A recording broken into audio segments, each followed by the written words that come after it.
தற்போது பத்திரிகையாளர் திரு ஆர்கே நம்முடன் இணைகிறார். சார் வணக்கம்.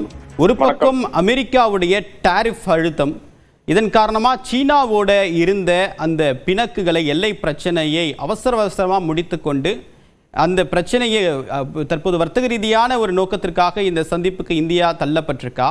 இந்த ஷாங்காய் ஒத்துழைப்பு மாநாட்டில் என்ன விதமான மாற்றங்கள், என்ன விதமான தீர்வுகள் இந்த டாரிஃப் பிரச்சனைக்கு வர வாய்ப்பு இருக்கு? ஒரு தீர்வும் வர்றதுக்கு வாய்ப்பு இல்லை டாரிஃப் பிரச்சனைக்கு. என்றால் டாரிஃப் அமெரிக்கா கூட இருக்கிறதுனால இங்கே, அதாவது சைனா கூட போய் நிக்கிறதுல பெரிய அர்த்தம் எனக்கு காணவில்லை. இதுல என்ன என்றால், நம்மளை இழிவுபடுத்தும் முறை, இந்தியாவை இழிவுபடுத்தும் மாதிரி இப்போ அமெரிக்கா பாகிஸ்தானுடைய அதிபரையும் அதே மாதிரி நேபாளினுடைய அதிபரையும் அழைத்திருக்கிறார்கள். ஏறத்தாழ நேபாளினுடைய பிரதமரும் இந்தியாவினுடைய பிரதமரும் பாகிஸ்தானுடைய பிரதமரும் ஒரு சமதளத்தில் இருக்கிறது மாதிரி இன்னைக்கு சைனா நம்மளை நடத்தி கொண்டிருக்கிறது.